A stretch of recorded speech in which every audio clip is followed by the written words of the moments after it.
friends. You want a speech, but I cannot make one at this time. I must have opportunity to think. Undue importance might be given to what I said. However, there is one thing I will do. You have a band with you. There's one piece of music I've always liked. Heretofore, it hasn't seemed the proper thing to use it in the North. But now, by virtue of my prerogative as President and Commander-in-Chief of the Army and Navy, I declare it contraband of war and our lawful prize. I ask the band to play Dixie.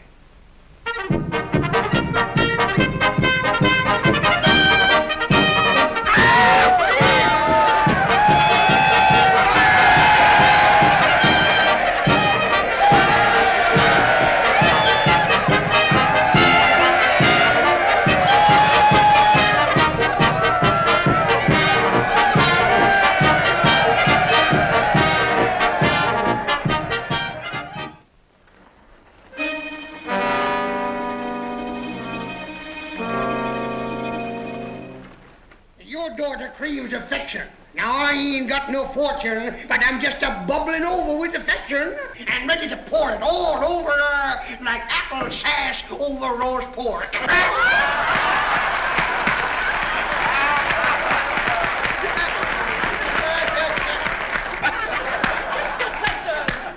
That you have not the good manners of society, and for that reason alone, I forgive the impertinence of which you are guilty. Ooh, I don't know the manners of society. Just a minute, sir. I think I know enough to turn you inside out, old gal. You sock-dologing old man trap.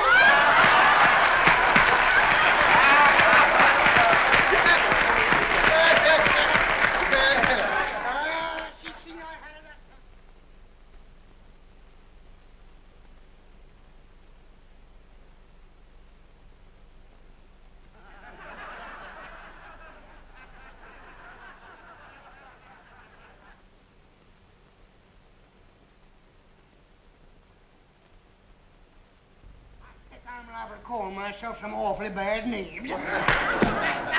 You know, friends, $400,000 is a big pile of money to light a man's cigar with.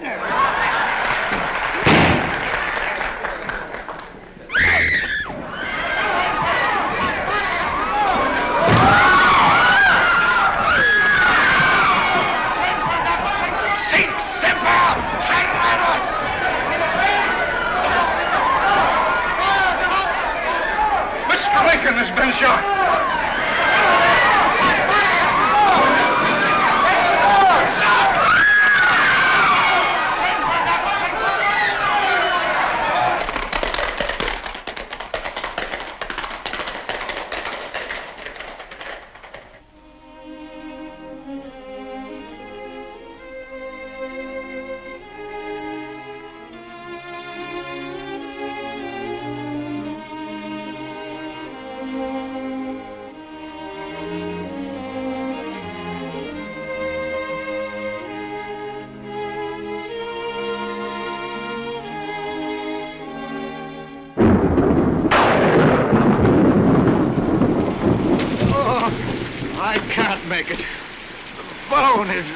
To the skin. But we've got to get across the Potomac, sir. We won't be safe till we're in Virginia. I can't do it.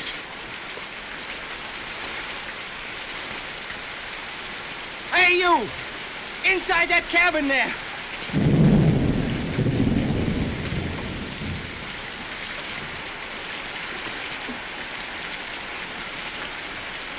Come here, boy. Yes, sir, Captain.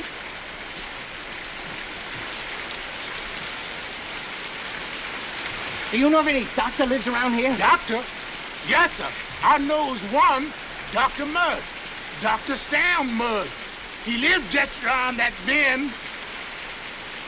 Can I help you, boss? Oh, no, get out. Get out! Come on.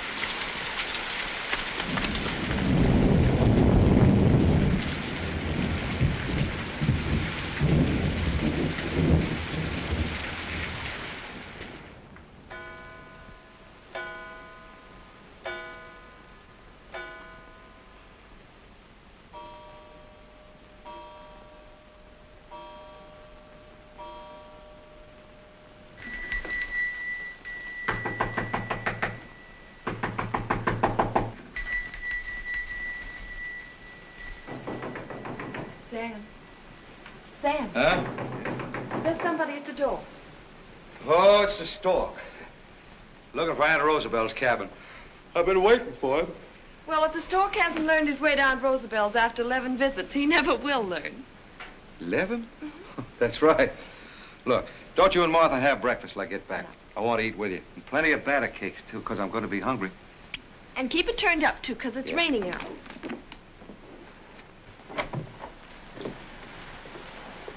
Dr. Mudd? Yes?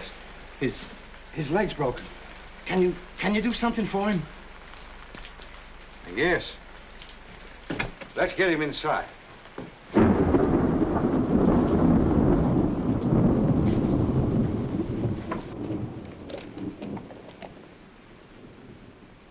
Sorry here to have to cut your boot.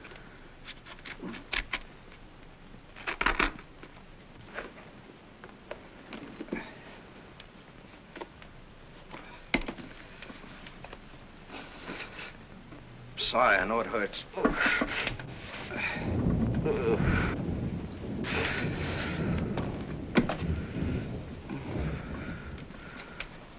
Hurry, please, hurry. I've got to be going. No, not on that leg. You got a bad transverse fracture there. You'll be lucky if you're on that in a week. Just fix it the best you can. Hurry. See, I haven't got any regular splints here, but take it easy now.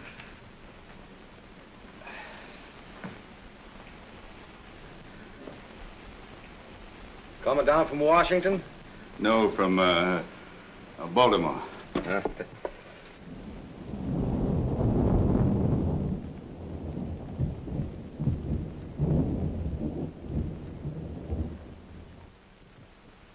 I'd certainly like to have been at the White House last Sunday when old Abe asked the band to play Dixie. I guess old Abe's all right after all. Looks to me like he's the only salvation we Southerners can look for. Him and God's mercy.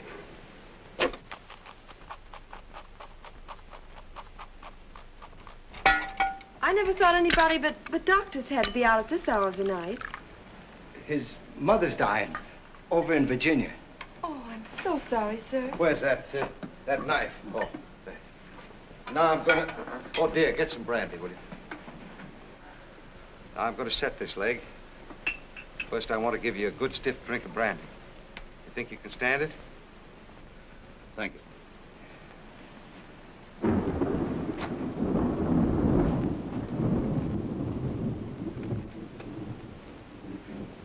Now, it'll only take a second or two. Now, easy now. Easy now. There. There.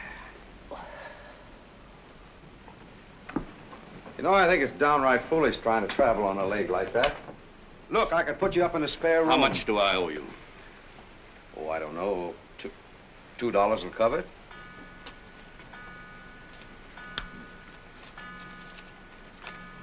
Thank you. Oh, say, look, wait a minute. I want to give you a prescription. Now, this is going to help to ease that pain. It's a sedative. I want you to get it filled now as soon as you can. Thank you, Doctor. You've done me a great service. And I'm sorry if I seemed rude or abrupt. Well, things like that can't matter, Doctor. His door's got to be open day and night. Good night, sir. But say, I do wish you'd change him. Good night.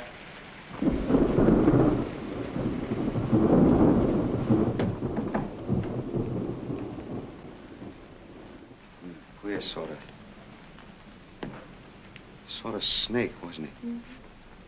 How much? Huh? How much?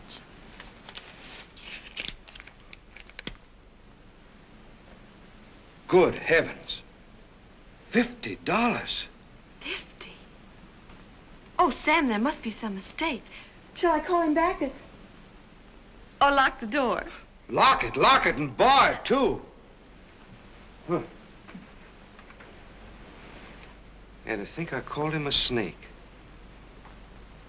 As a matter of fact, he's probably a very kindly old philanthropist, just looking around for deserving families like us. At 5 o'clock in the morning. Of course. Well, philanthropists don't care what time it is. Say, you know what he probably thought? He probably said to himself, now, here's a pretty good couple. Of course, he don't amount to much. Just a country doctor, but his wife. Huh? Crazy. Poor little thing. Pretty as a picture, too. Tied up to that country pill peddler, stuck way down here in the piney woods. Probably just as unhappy as she could be, so I'll just give him $50. Oh, he thought no such thing. All right. What do you think he thought? He probably said to himself, well, my goodness, here's the luckiest woman I've ever seen. She's got the sweetest child in the whole world. Oh, wait a minute. Wait. How do you know that? Philanthropists know everything. And as for her husband, well, no matter how far out in the country he may live, he set my leg better than any New York specialist could do it. So I'll just make this his lucky day and pay him $50. Well, that's what he aimed to do, give us a lucky day. He certainly know how to start it right.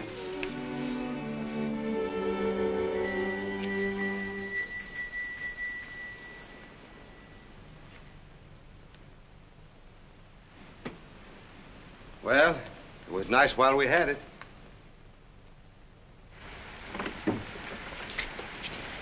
She's ready for you now. She sure is ready for you now. Ah, the stork, huh? It's here. My son, Aunt Rosabella ain't gonna have no stock, is she?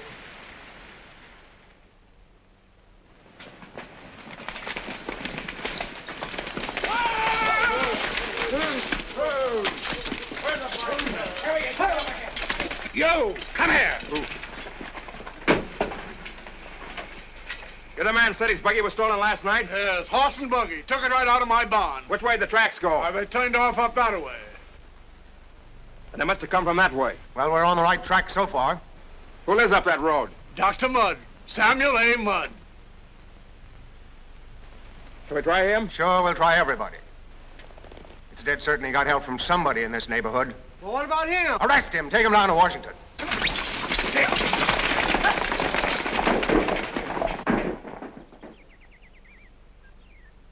But I tell you, it is not a question of slavery, and never was. It is a question of states' rights. The Constitution of the United States laid down certain fundamental truths, I gad, and one of them was that the individual state had a right to secede at any time it so chose. But what happens? What in thunder's that? Ask just how many grits. How many grits? Flies all over everything. Where's your ma?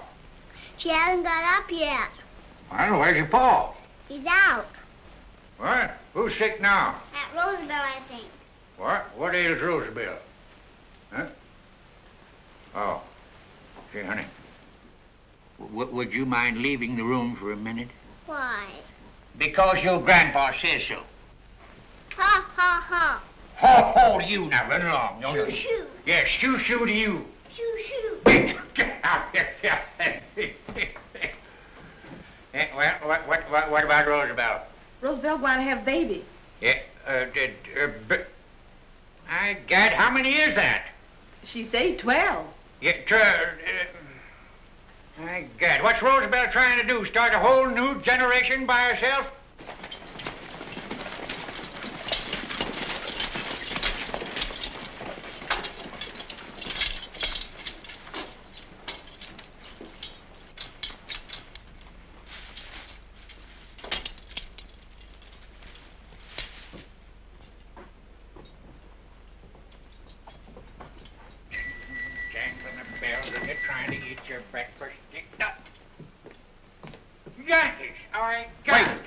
Sorry, sir, but is this Dr. Mudd's home? It is.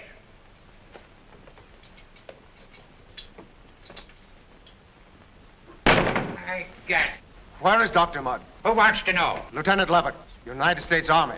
I am Dr. Mudd's father-in-law, Colonel Jeremiah Milford Dyer, 4th Virginia Cavalry, Confederate States Army, sir. Well, then, maybe you'll help us, sir.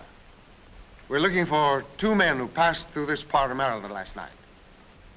One of them was hurt. Had a bad leg, broken probably. Did you see or hear anything of them? If you will order that animal to keep his filthy Yankee nose out of my affairs, I may answer you. Wait outside, Sergeant. In front.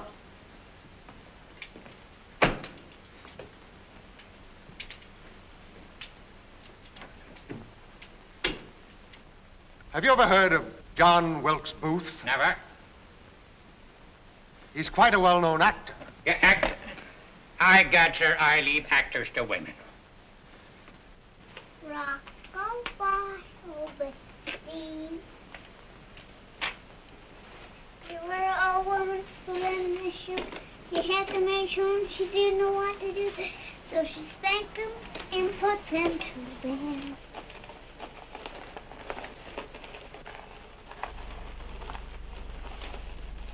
Howdy, little Johnny Reb. What do you call that? That's my Dolly's carriage. Huh. It's the first time I ever saw a Dolly's carriage with a spur on it. Now look, you broke my donkey. Oh, we can fix that here. I've done this lots of times. This'll be easy.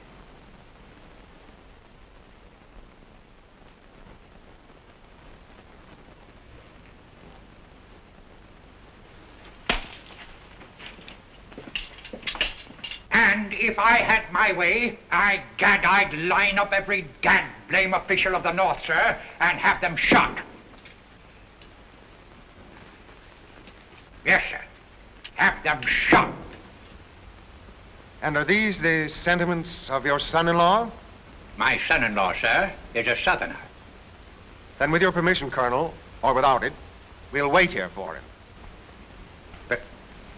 Colonel, stay here and sit down. You colored brothers have got to realize that you're no longer slaves. You're free men. And you're as good as any white man in the state of Maryland. The right to vote is yours, and it's up to you to take it. Whoa. Don't let him think he can scare you. You're just as good as he is. You're as good as any white man. Wait a minute. Who gave you permission to come on my land and take my hands away from the work? You can't bluff me, Mud. You're a slaver, and you always have been. You're going to get off my place or you want to be thrown off? These colored men are my friends. Go on, throw them off. Get back! Keep away!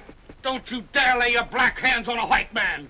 Well, Captain, you just been telling us that we're as good as you is. That's right.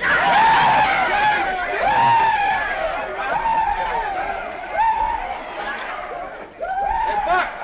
Buck! Come here.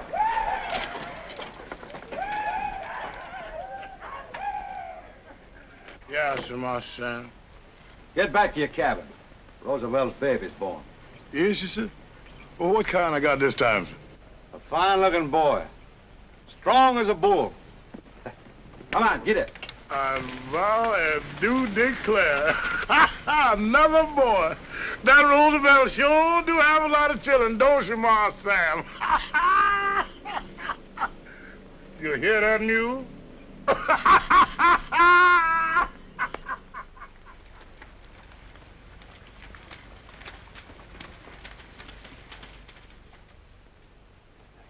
Well, whose big girl is this coming to meet her daddy, huh? It's Martha. What, honey, you've been crying. Wait a minute. Who made my big girl cry? The soldier broke my dolly. See? Boy, darling, no. There aren't any soldiers around here. You ought to know that. Peggy! Oh, Peggy! Good morning. Good morning, nothing. Don't speak to the filthy Yankee hounds. I can't come busting in a man's home here when he's eating his victuals. Dr. Mudd? Yes? Do you know John Ghuίλκς Μπουθ? Well, I've seen him. Yes, I've seen him on a stage in Washington. Would you recognize him if you saw him on the street? Well, I suppose so. Yes, I believe I would. Was he here last night? Of course not. Bring Mrs. Mudd down. Here, if you harm my... Say, what's the meaning of all this? You can't even guess, I suppose, huh? Sam, what does this mean? What are they going to do? Now, will you be good enough to tell us? Certainly. Dr. Mudd is under arrest for conspiracy in the assassination of President Abraham Lincoln.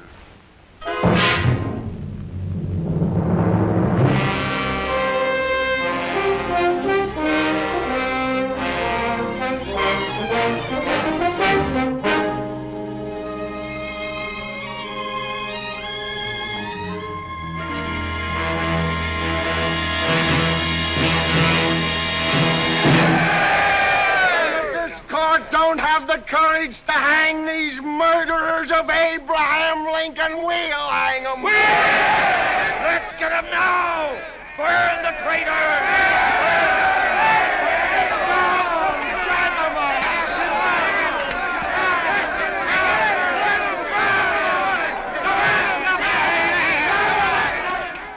Gentlemen, Mr. Erickson, the Assistant Secretary of War. Good morning, gentlemen.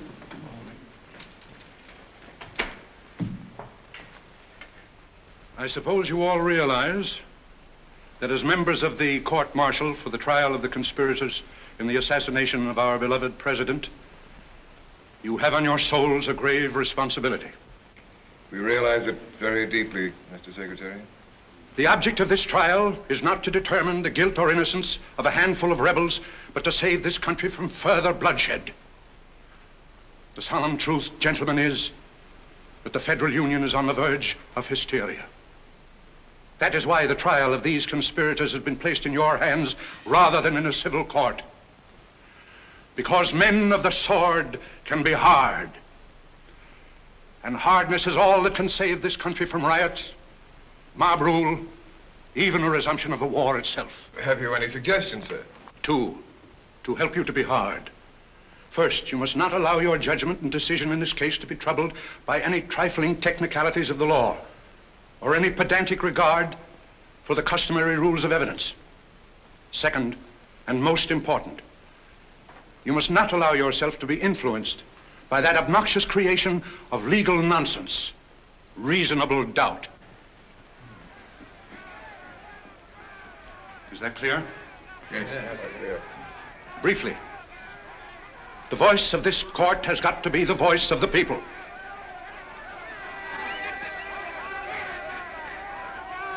Before you start, I want you to hear that voice. Listen to it.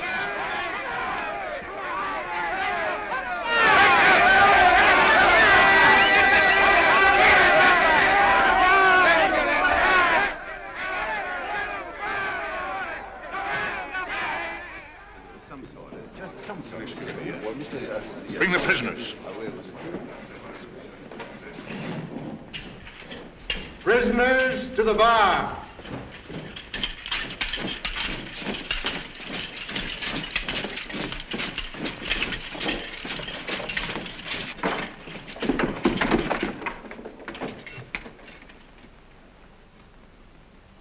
This court is now in session. Mr. President. The Judge Advocate General. The death of John Gουίλκς Μπουθ, who was shot down while resisting arrest in Virginia, has left us 8 members of his criminal band. So, in the name of the government of the United States, the crime of assassination and conspiracy to assassinate Abraham Lincoln, then President of the United States, is charged against the following: David E. Herron, Lewis Payne,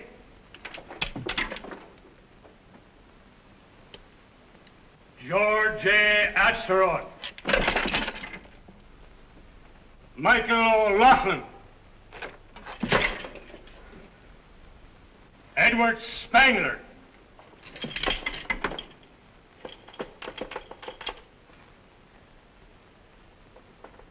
Samuel Arnold, Mrs. Mary E. Surratt,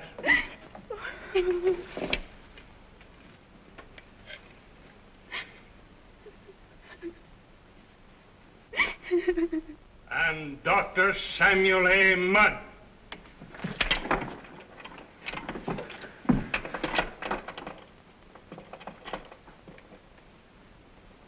Dr. Mudd, I'm General Ewing. With your permission, I should like to act as your counsel. Thank you, General. Thank you. We'll fight together now, as we once fought each other. With the permission of the court, we will begin the cases in order. We'll start with the charge against George J. Atzeroth.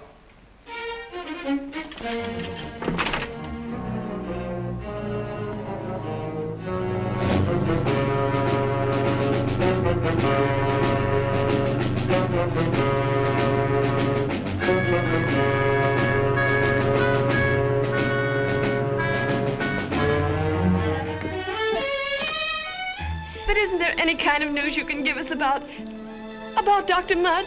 That's all they're going to tell, lady. Just what you see on the board. That's War Department's orders. War Department's orders, huh?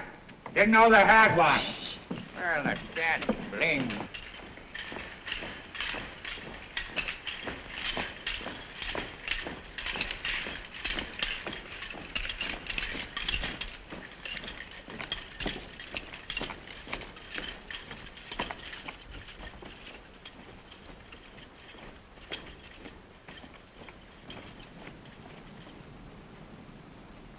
Good night, Sam, darling.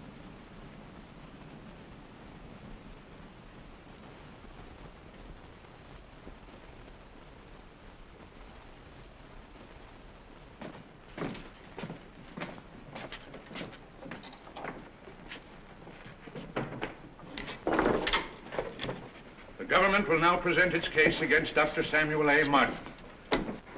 Tell him I've got to speak. I've got to defend myself. I can't let them treat me the way they've treated all these others. General Ewing, you will instruct the defendant to remain silent and respect this court. I'm confident, Mr. Erickson, that after observing the conduct of these trials, Dr. Mudd's respect for this court is every whit as great as my own. Frank J. Thomas will take the stand. Tell the court what you know of Dr. Mudd's loyalty to the Federal Union. Dr. Mudd was a dyed old slaver. Yes, sir. Slaver. Dr. Mudd's name was on the prescription, which I failed. Dr. Mudd served in the Confederate Army. Dr. Mudd denied that he'd ever seen Booth. Dr. Mudd denied everything until I showed him Booth's own boot right in his own home. Dr. Mudd, when I examined him in prison, confessed to me that he set Booth's broken leg and then aided him with directions how to reach the Potomac and Virginia. The case is ended. No! No! Case is not ended. Here's one defense you're going to hear whether you want it or not. The prisoner will observe order. Why? Why? What more can you do to me? What threat have you got left? You can hang me. You can hang us all, the innocent as well as the guilty. Because you 9 gallant officers and gentlemen, have stripped yourselves of your pride, your honor. But I'll not go without fight. I'll not go without trying to blacken your memories with the insane injustice. You'll carry on the souls till the day you die. And till the day you die, you ask yourselves in your heart 3 questions. Does an assassin confide his plans to anyone? Was I, a physician, in the plot because it was part of John Gουίλκς Booth's plan to break his leg and to need me? Does a man whose first devotion is no longer to a lost cause or to any flag that flies, but to his wife and his child, risk any act that could only cause misery and heartbreak on their innocent lives? In the sight of the holy God I worship, I'm innocent.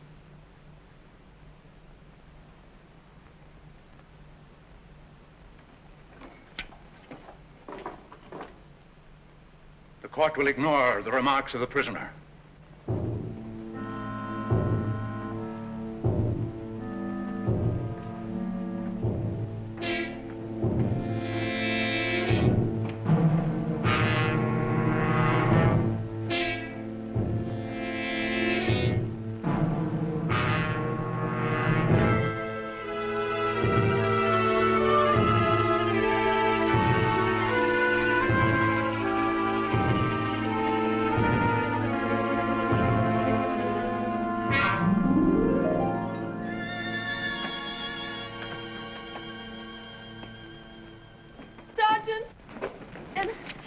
And you still can't tell me what they've decided?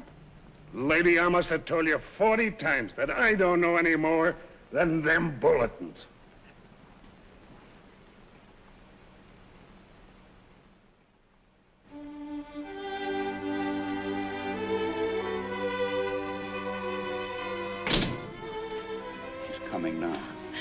Oh, but General, isn't there any possible means of stopping things?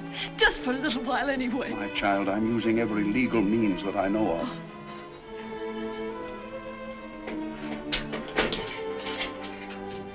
Be brave, my dear.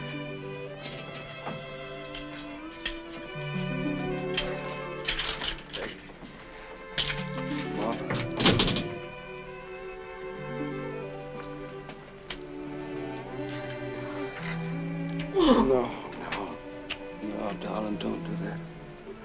Won't be long now. We'll all be back together again. Sam, don't you know? Haven't they told you? Told me what? You mean that you've heard? Sam, the verdict was guilty. Guilty. I don't know. It's like a nightmare, the way you can't fight, you can't run, you can't do anything. All the time's coming toward you. Oh, but darling, we haven't given up. We're not through, not yet. Hey, no, we're not giving up. You and Martha and me. But if Daddy has to stay away a little while longer, I want you to take care of Mama. You know, dry her tears, try to make her happy. Tell her, too, that in the bottom drawer of the roll-top desk, there are a lot of old bills that, well, Daddy never got around to collecting. Maybe they'll get enough, though, to send you to school, buy some new dresses. Try not to forget Daddy, won't you?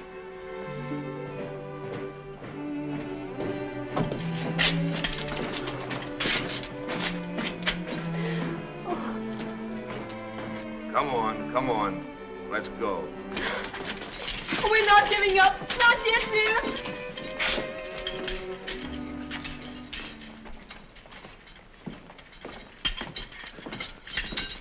Hey, bring him downstairs.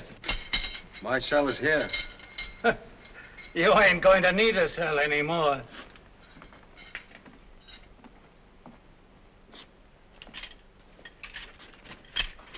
I'll see General Hunter. Oh, I know him very well. Martha. Go there! Huh! Oh, it's not now. No, not now. Late.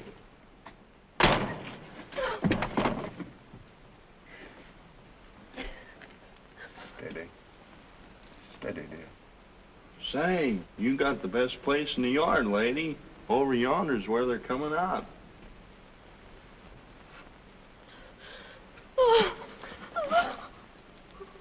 Courage. Courage, my dear.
looks like that's all.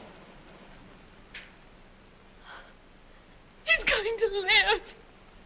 Live! Present!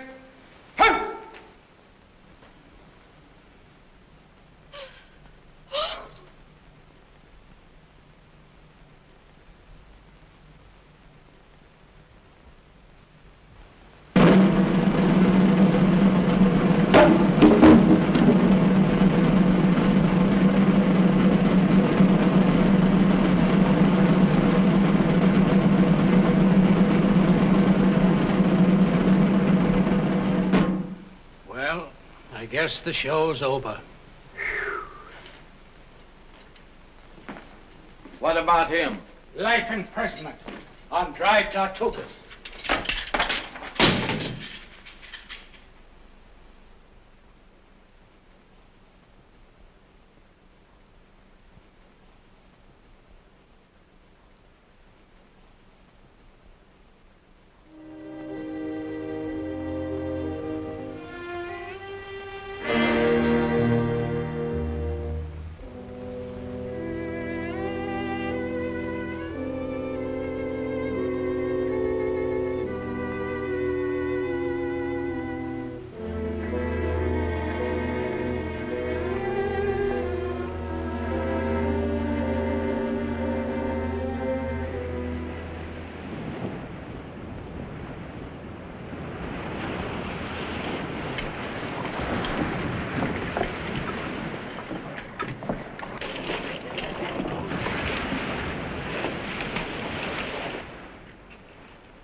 A new bunch from Washington prison, sir. Hard one. Report him to the officer of the guard. Yes, sir. Mud, number 6.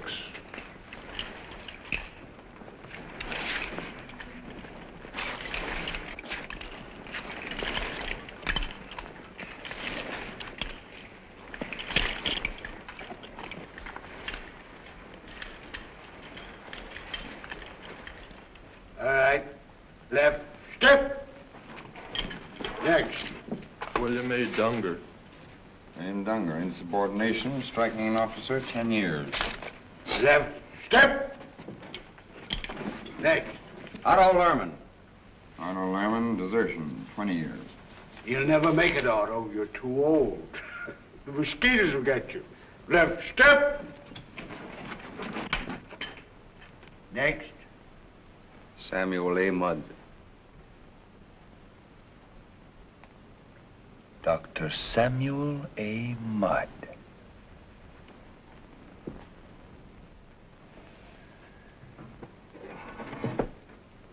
Dr. Mudd, I've been waiting for you.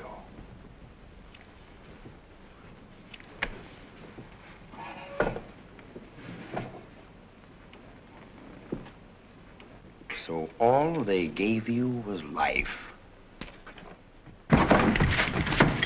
Couldn't hang you, eh? Well, by Judas, you're gonna wish the head before I'm through with you. Take a look at him, you filthy rats. Take a look at the man who killed Abe Lincoln, the greatest man who ever lived. Look at him. Watch him get what's coming to him.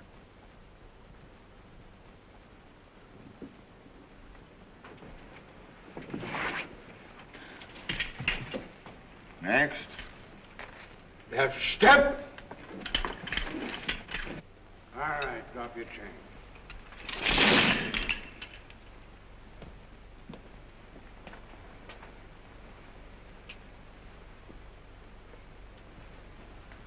Attention! Now, before we go any further here, I want you to listen to me. Because I know exactly what you're thinking. Every mother's son of you. You're figuring on whether you're going to be able to break out of here.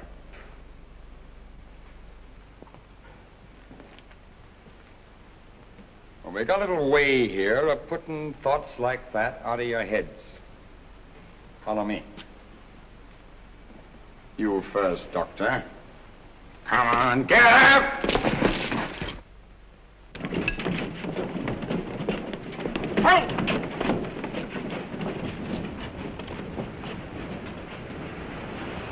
Now, whenever you slops get to figuring on breaking out of here, I just want you to give a little thought to this moat. it runs all around the island. It's 75 feet wide and 35 feet deep. And you know what we keep in it? We keep pets in it. Nice little pets. We got more pets in that moat than you can count. And sometimes we feed them. Not often. Oh, no. But just for you, because I like you, I'm going to give them a little treat. Now, watch close.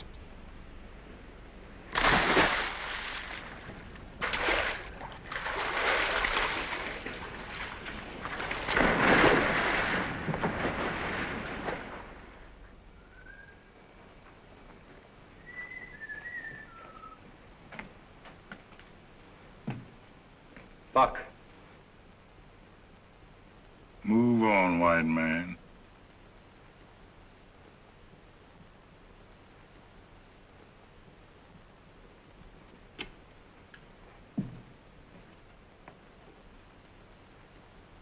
A prisoner, sir. Just a minute. Now, you know, that's quite interesting. There's a mosquito lobby. See there. But not very interesting to anyone but a medico, I'm afraid. Well, I'm also a physician, sir. No. Now, I am pleased. That's Dr. Mudd. Oh. Well, I thought that as another physician you would understand the circumstances, the obligation of a doctor to give aid to anyone, whoever he might be. Mr. Mudd, if you assumed you might find sympathy here, get rid of the idea. The profession you have dishonored is ashamed of you. Ashamed of your membership in it.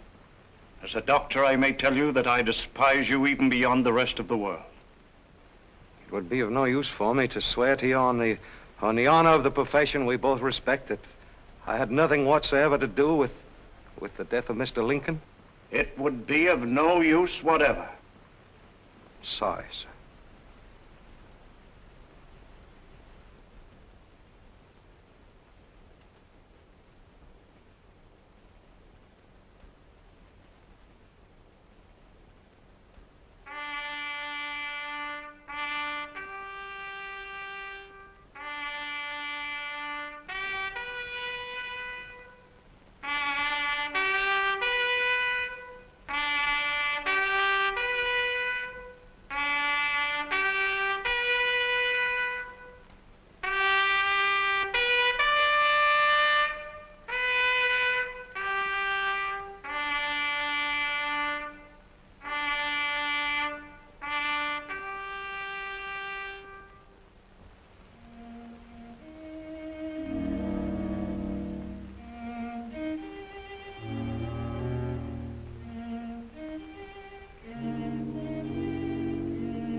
Master Sam. Master Sam. Oh, Buck. Master Sam. I'm sorry, sir. But I was too scared this afternoon. I couldn't say nothing to you then.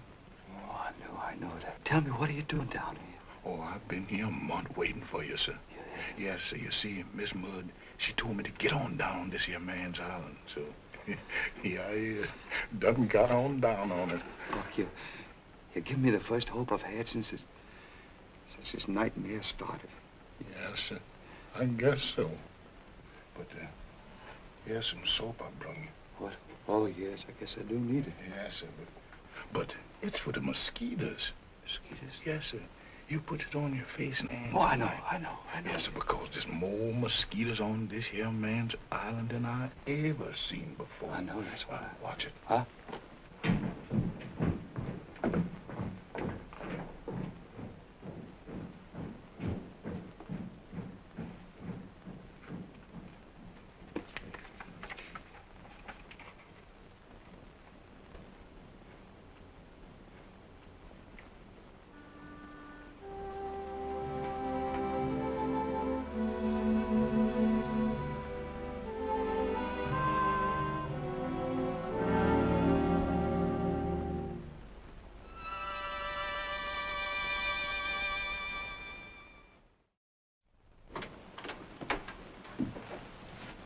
My home, sir.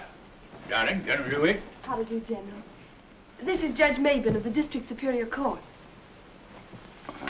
How do you do, Judge?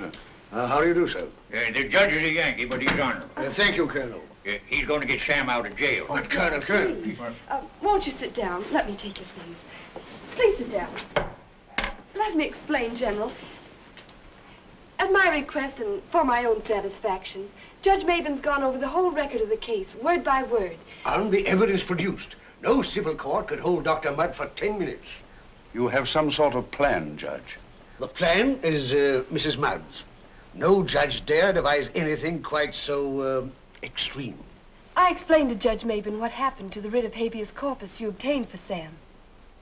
The government simply laughed at it. But if a writ was served on him in, say, Key West, a civil municipality, it would be honored, wouldn't it? Of course. But Dr. Mudd's not in Key West. I know he isn't. Yet. What did I tell you? But great Scott, Mrs. Mudd. You surely wouldn't dare... General Ewing, I'd dare anything for my husband. And it isn't only freedom I want for him. It's exoneration, too. He's innocent, and I want them to say so to the whole world. But if we wait... Wait? Wait for what? For the government to kill my husband? That's all we've done is wait, and trust, and have faith. Oh, I'm so sick of waiting. I found a way to get Sam out. Just a moment, Mrs. Mudd. Now, all I have to say is this. If Dr. Mudd should be able to deliver himself to the civil authorities in Key West, I could have a writ of habeas corpus there to be served on him. Now, under its protection, he could be brought back here. I'd reopen the case, and I feel sure, give him a far different trial to the one he had at the court-martial. But as to how Dr. Mudd is going to be able to get to Key West, well, I think I'd rather not hear. Good luck, my dear. And remember, I won't be the only Yankee who'll be praying with you. And don't let anything disturb you. I won't. Good day, gentlemen. Good day. We'll sell, pawn, mortgage, everything. We'll get enough money. Oh. You understand what this means to me, don't you? It's all that's left of our lives, Sam's and Moss's and mine. And it's only your support behind us that we're asking. You can leave the escape entirely to me, sir. Within 24 hours, I'll have 5,000 of my old brigade under my command. We'll seize a war vessel or two and blow the whole gad-blame prison to ashes and deliver Sam in Key West with a guard of honor. I'm sorry, Mrs. Mudd, but if you're set on such a foolhardy plan, I must withdraw from the case. But we have to do it. He's got to be free to be tried. It's the only way. Oh, don't you see? I'm sorry. The risk is too great. My God, sir! And if you'll take my advice, you too will abandon this mad scheme.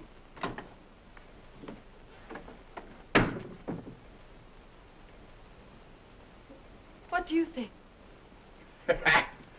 I got sugar. We'll show these dad-blame chicken-hearted Yankee lawyers. You leave it to me. getting tired of this fiddling around. Lawyers are no good. Yeah, lawyers can't blame a lot of old women with their famous corpses and all their figuring there. You see that? Stonewall Jackson gave me that. Pure Toledo. And if I don't get $150 for that, I'll have the pleasure of splitting the heart of the swine that dare offer me less. Open the door.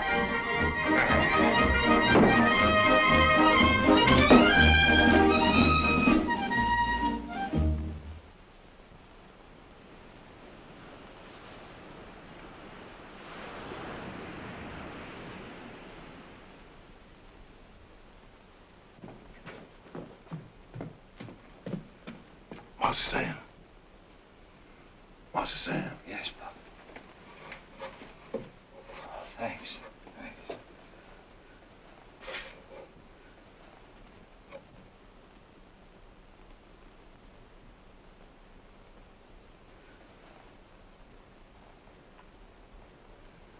Yes, sir. That's me. I kind of fixed my name up a little bit to make it sound kind of nice.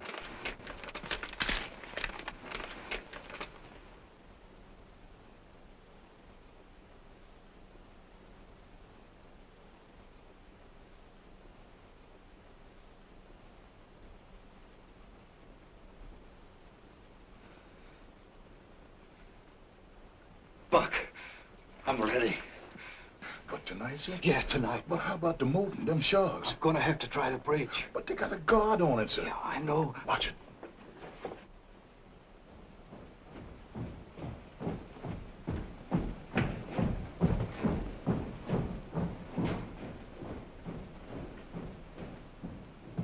Master Sam, if I could go with you, yes, I can arrange to be the guard that's on the bridge. That's right. If you could arrange to be the guard on the bridge, we could both go together. Yes, sir. Now listen. Yes, sir. There's going to be a boat. They're going to flash two lights. I'm going to have to swim out. Yes, sir.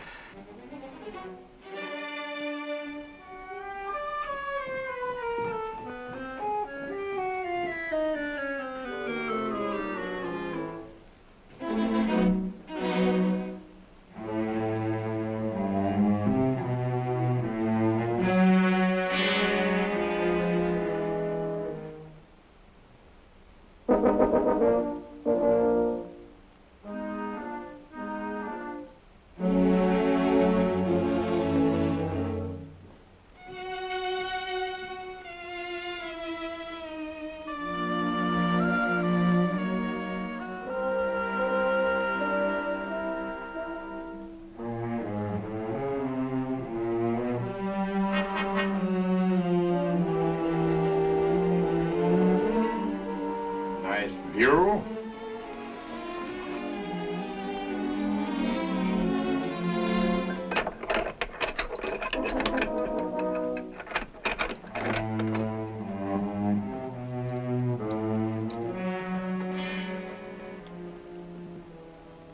What's outside?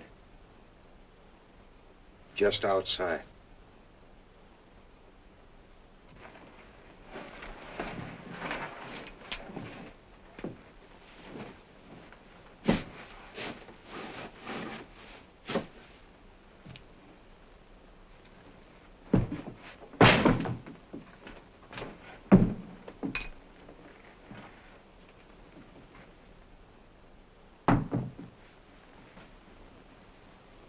Don't start anything you might be sorry for, Doctor.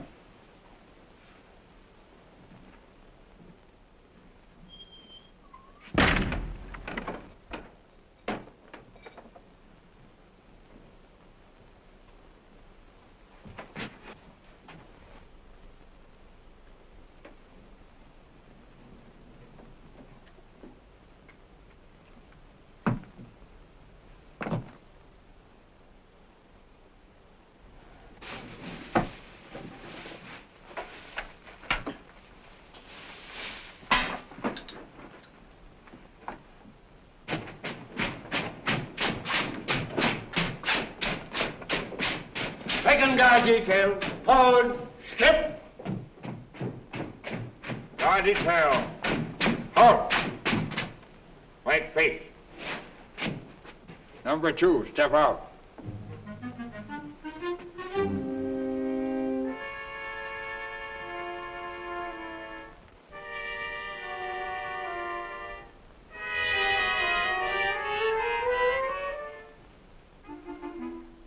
What were you doing down in that cell block? Says which? I saw you. Yes, sir, it wasn't me. As you were. Left face. Forward. Step.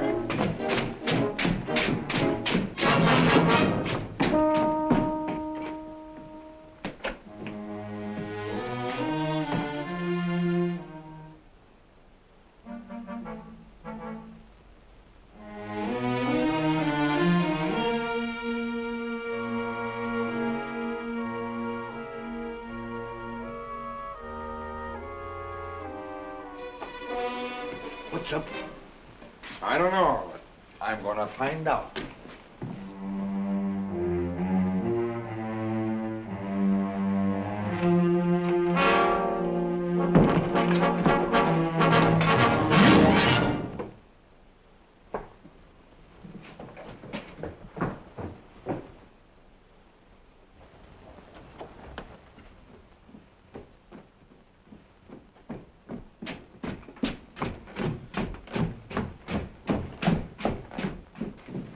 What post did that boy buck on? The bridge. He swapped with another one of them. That's what I thought. Relieve him, place him under arrest, and bring him here. What's up? Mud's out.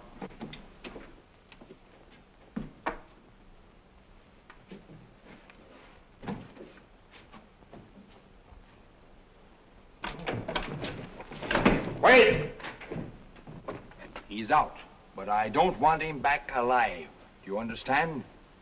Post extra guards to the bridge. Notify all sentries. We'll see if we can give this Judas what the court-martial should have given him. Tell him to shoot, and shoot straight. Guard, watch that. No. Wait. Guard that magazine over there. Quick step.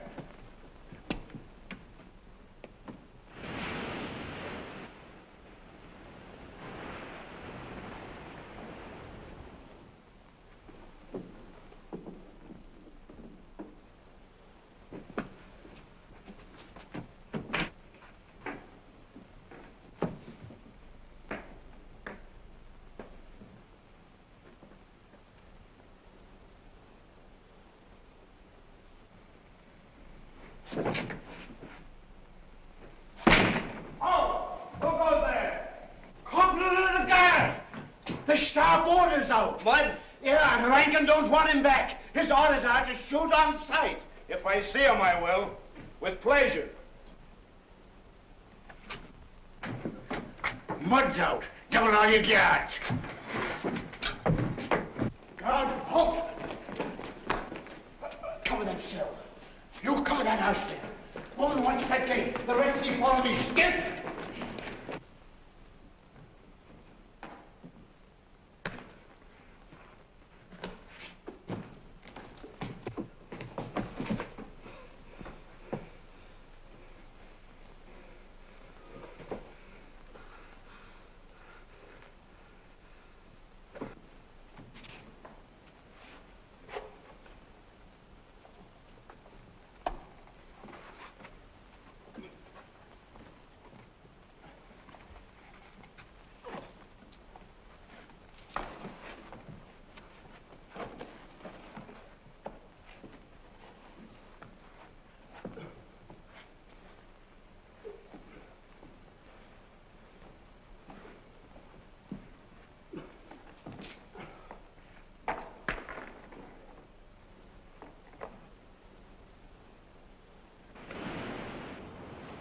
Soldier, you're under arrest. But I just... Give it yourself. Move.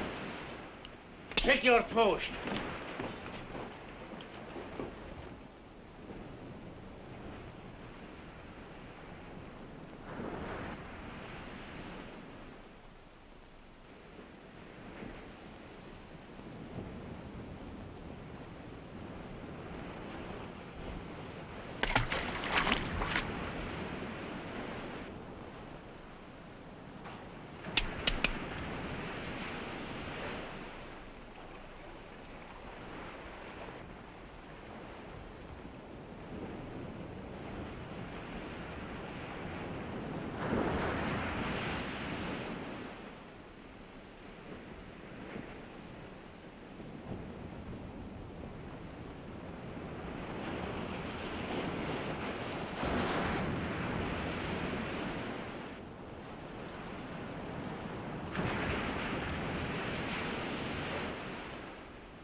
Look!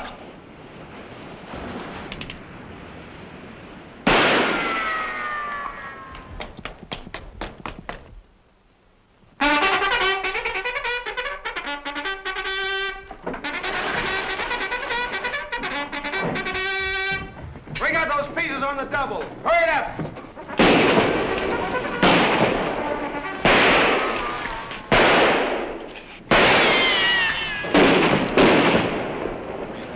Wait!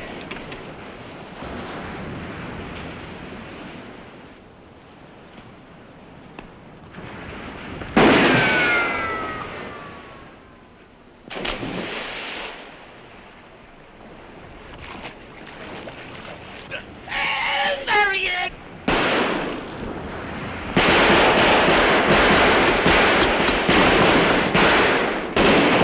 Reload! Keep playing! He'll never make it. If we don't get him, the Sharks will. What sharks? What sharks do you think, sir? Sergeant, with that barrage on the water, you're lucky if you've got a shark left in 100 yards of this spot. Stop firing, you fools! You want to drive those sharks away? Keep your eyes open. I don't see anything down here.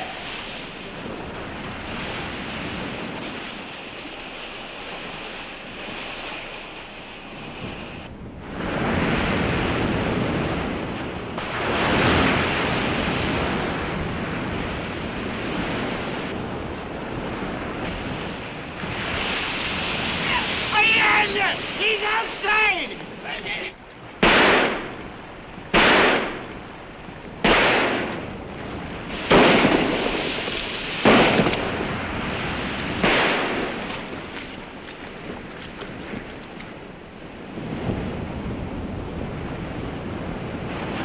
There's a boat putting in toward him. Reagan, man two boats. I want that man back. Alive. You understand? Yes, sir.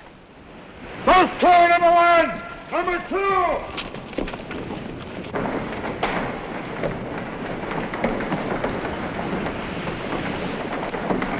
Man your boat! Number one!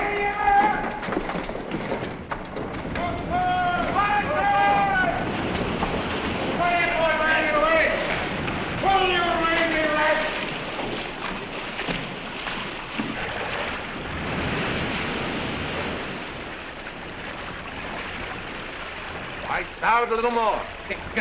There he is, boys! Put him in!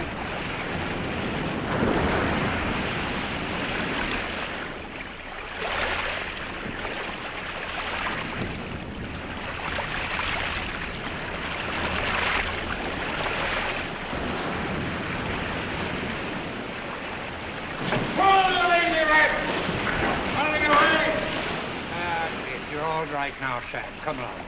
That's the boy. And he's all right now. He's all right. Now, get him right over here to this bunk. It's all right. There you are, Sam. That's the boy. Oh, darling, you're so Easy cold. now. Go easy with him. Don't get him excited. Good.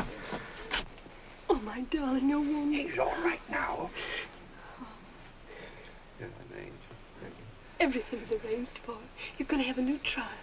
And Martha's waiting. In Key West. Yeah. Forgotten.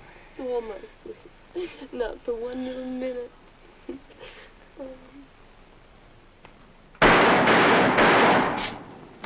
Hey, Gad, I'll soon stop this.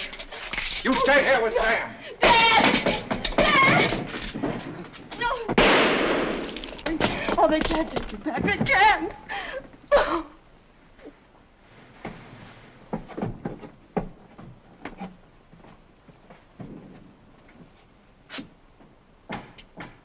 Hi, deserters.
Then the prince leaned down and kissed the sleeping beauty on both eyes.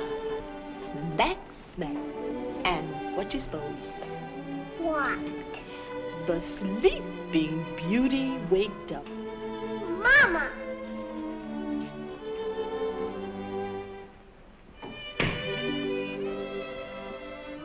Where's Daddy? Daddy couldn't come, darling. He wanted to, but...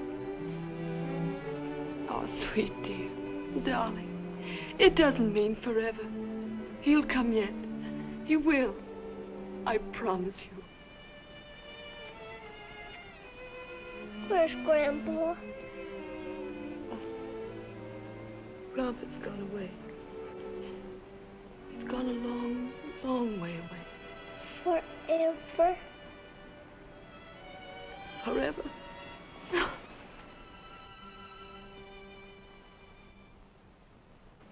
How long has it been, Martha Sam? Oh, I don't know. 3, maybe 4 days, I guess. Martha Sam, can I have a little bit more of that water?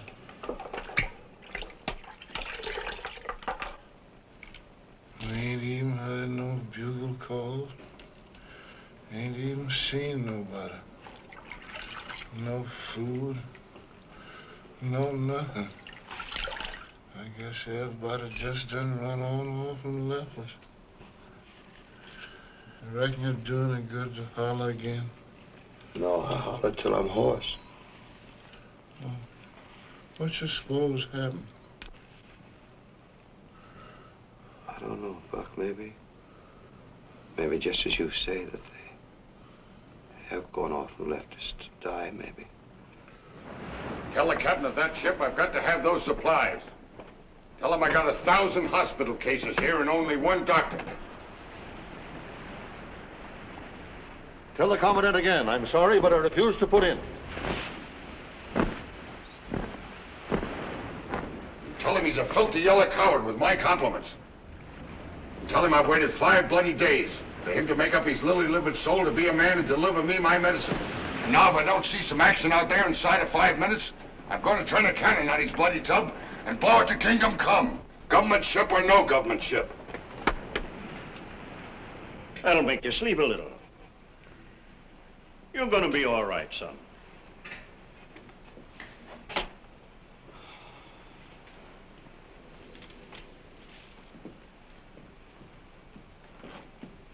Morning, Lark.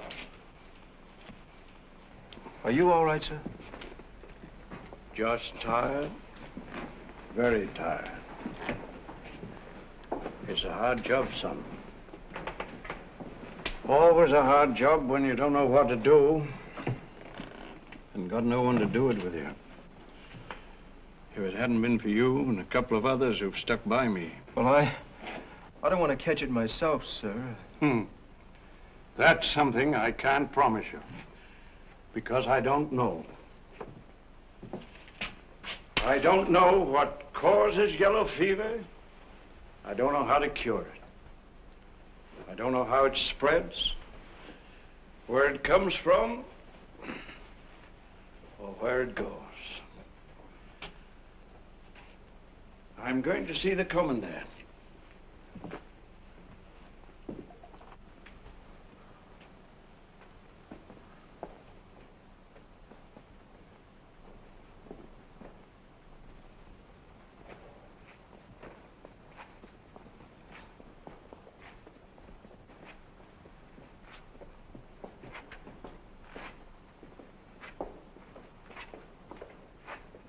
Why, Doctor, he got it.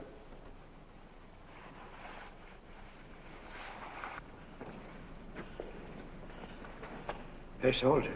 Yes, sir? My compliments. My compliments to the commandant, and tell him... Yes, sir? I can't come. Tell him I've got to go to my quarters.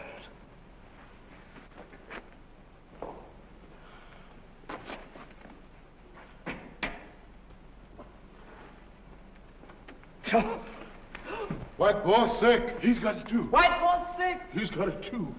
Soldier. Soldier. Come here, help me. Come here, you fools. No, sir, white boss. No, sir. You swine, I tell you, you've got to help me up.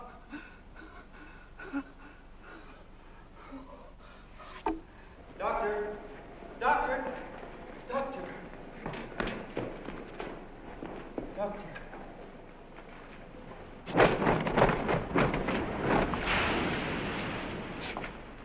Well?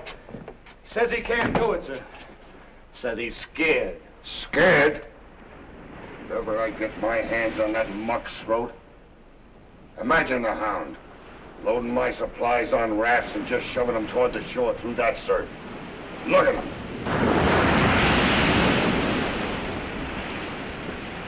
Scared to land them. Scared to touch them. Scared to tend them when they're sick. Holy Mother, how long do they expect to live? Forever? Beg pardon, sir. If the commandant pleases, there's a doctor among the prisoners. Dr. Mudd. Mudd? Yes. Dr. Mudd? Come on.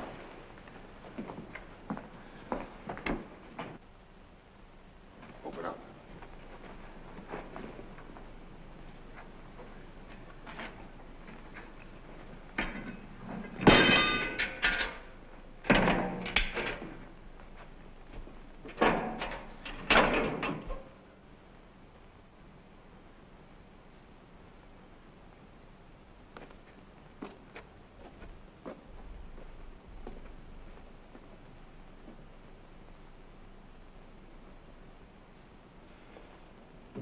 Doctor, I am here on a curious mission.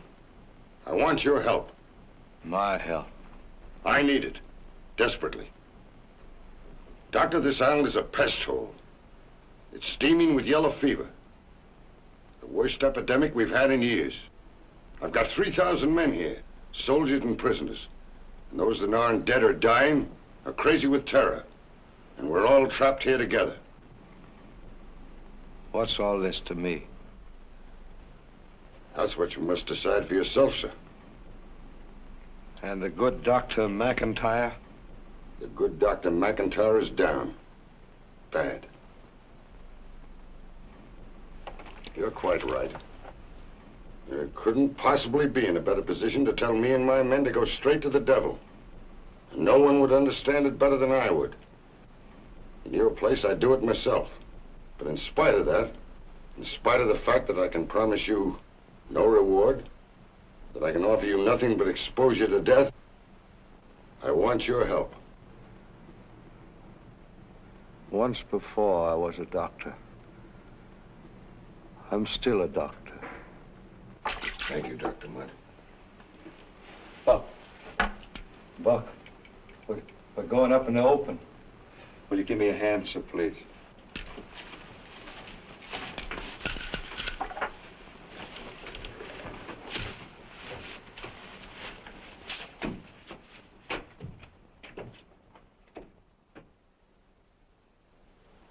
That was the last straw when they heard about Dr. McIntyre's dying.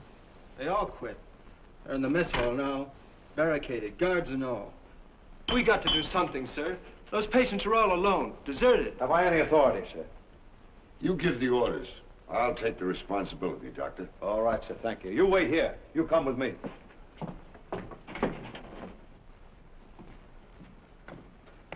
Aren't you afraid? Doctor, I'm scared to death. Yes, so am I.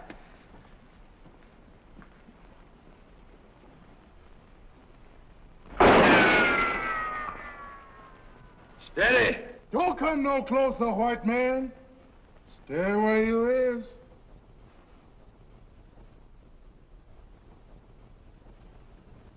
Us men ain't gonna come out there for nobody. I'm not gonna ask you to come out. But you're gonna listen to me. I'm just gonna tell you what you're gonna get. You're gonna get hanged, all of you. You're soldiers, and you mutinied. You deserted your post. You shot at your officers. Can't get away with it. And here's what they're gonna do to you. They're gonna take you before a judge. Take you out in the courtyard and build a scaffold. And you're gonna have to build it yourselves, too, your own scaffold. And when you get that done, you're gonna do some digging. You're gonna dig your own graves. And then the law's gonna hang you. They're gonna put a rope around your necks. And they're gonna choke you. Choke you till your eyeballs pop out and your tongue swells up. Y'all not talk like that. No. That ain't no Yankee talking just to hear himself talk. That's a Southern man, and he mean it.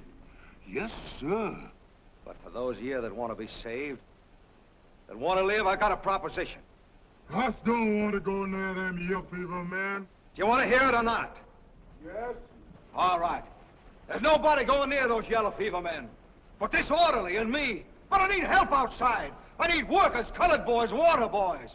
Boys that's willing to do what I say. Any of you boys that are willing to do that, I promise to save from hanging. He sound like a nice man. I don't want to go near them yellow fever boys. The white man say you don't have to. And besides, I'd rather be beside them yellow fever boys than hang and my balls popped out. Coming out, white boy. All right. Now look, I'm going to give all of you just 1 minute to make up your mind. Coming out, white boy. That's it. Come on, all of you. Hurry up.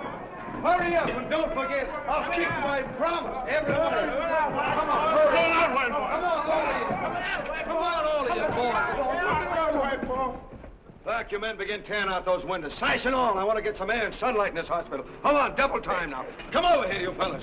Look, get ready to soak these blankets. Keep them wet. I want to wrap those men up till I wash some of that fever out. Hurry up now. All right, those blankets on. Come on, you and I going in. You think all this will do any good, sir? Oh, good. I don't know, but it'll make them comfortable, isn't it?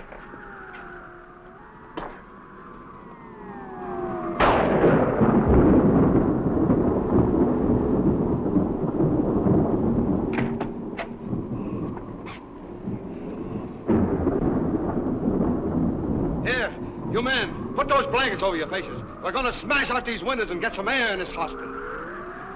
All right, tear them out.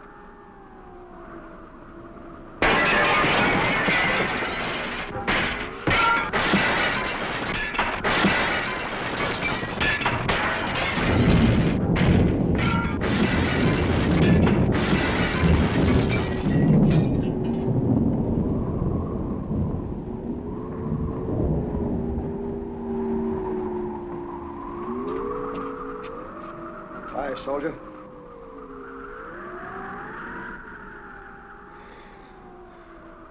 Get away. Judas.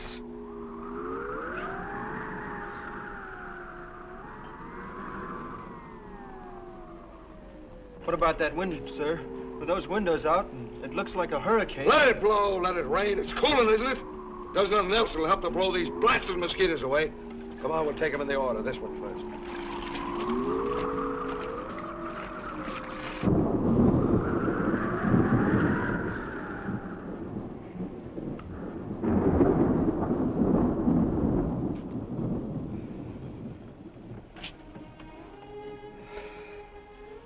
How you feeling, Buck? Oh, I'm feeling pretty good, Master Sam. Since you done chased them mosquitoes away. It sure seems a long way from Maryland. Long time. Long ago. I wonder if Rosabelle done forgotten me. Forget you after 12 children? It's impossible. And that Rosabelle sure is one real woman, ain't she, Master Sam? Well, how's it look today?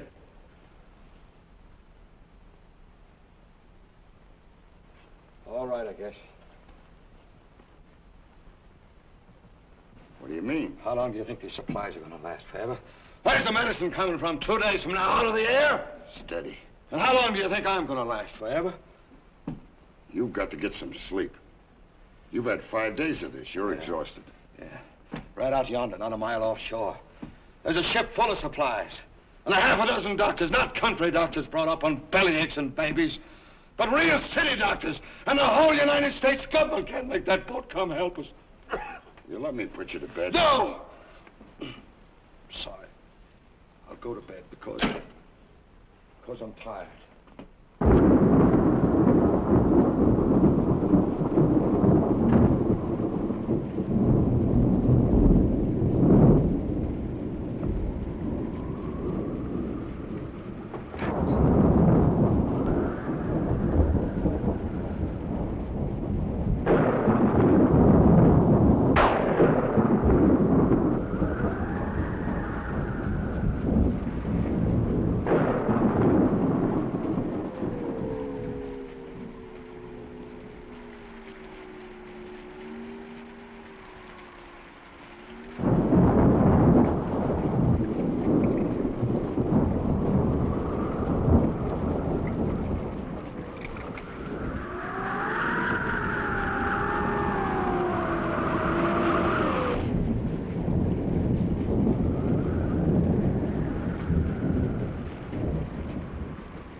What is it, sir?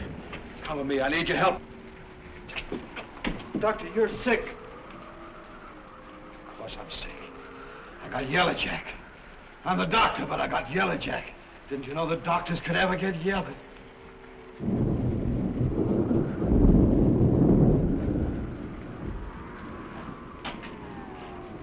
Only doctor in the world got 1,000 cases. Only doctor in the world got 1,000 cases and ain't got no medicine. Won't you tell me where we're going, sir? Yeah, where we're going. Get up there. Open that door. Kick it open.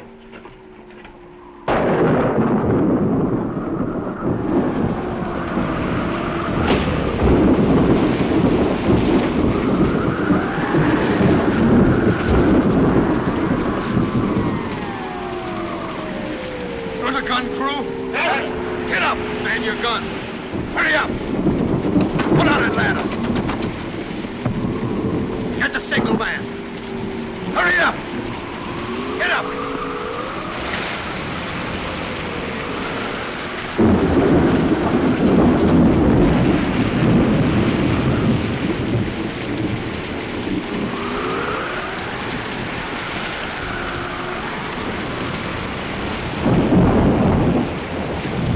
What's he say now? He says it's impossible, sir. It's too dangerous in the storm. Tell him again. Tell him again, I say, put in. Tell him he doesn't, I'm going to fire. Excuse me, sir, but that's a government ship. Tell him again, I say, put in. Get ready to drop one near.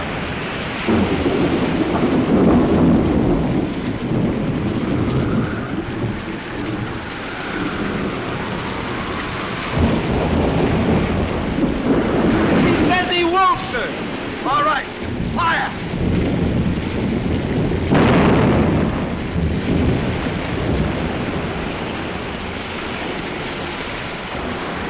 What's he doing now? They're putting out to sea, sir. All right, hit him. You can't do that, doctor. You fool. I got to get that medicine. I got to get those doctors. Can't you see I'm sick, too? I got yellow jacket, like everybody else here, but I'm the doctor. I got to look out for things. Come on. Give it to him, I tell you. Fire. But, Captain, us can't fire at the flag. Fire that gun, negro! Fire!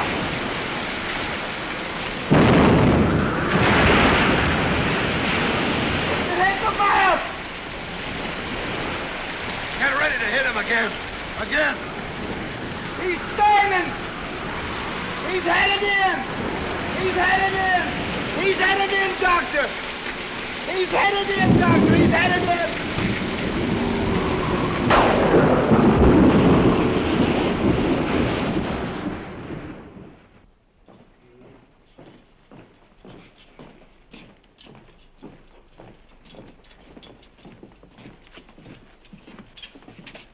How's everything this morning? Still all right? Looks like I'm going to live.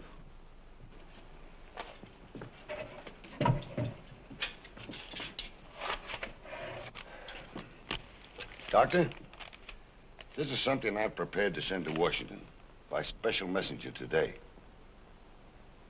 Of course, I'm in no position to speak for our government, yours and mine. But because I do love the flag I serve and because I'm jealous of its honor, I'd like to read this letter to you. It's to the President of the United States. As Commandant of the military prison at Port Jefferson, Florida, I can testify that the final checking of the recent yellow fever epidemic was the direct result of extraordinary and unselfish courage and bravery and skill on the part of Dr. Samuel A. Mudd. On behalf of the personnel of the post, including officers and enlisted men, civilians, and prisoners, I take this means of urging executive clemency for Dr. Mudd as a reward for heroism far above and beyond the demands of duty. I wrote that this morning, and every man in this island will be glad to sign it. I promise you. And I'd like to be the first. With your permission, Major. With Dr. Mudd's permission. Thank you, Sergeant.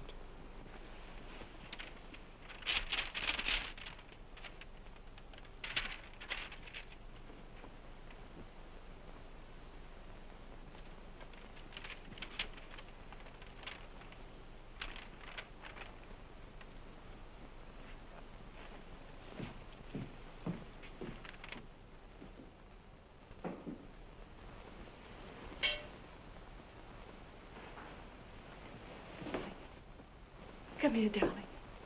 Darling, Daddy's coming home.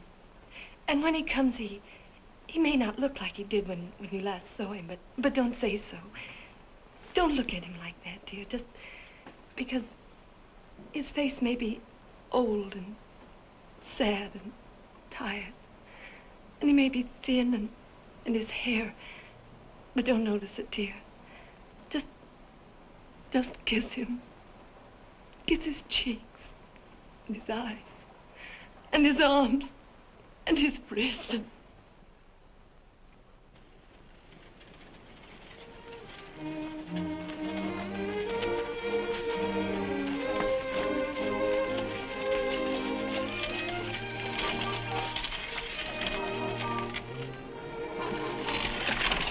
Much obliged.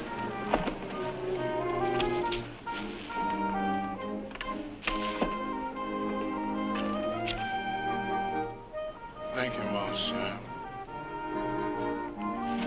Yep.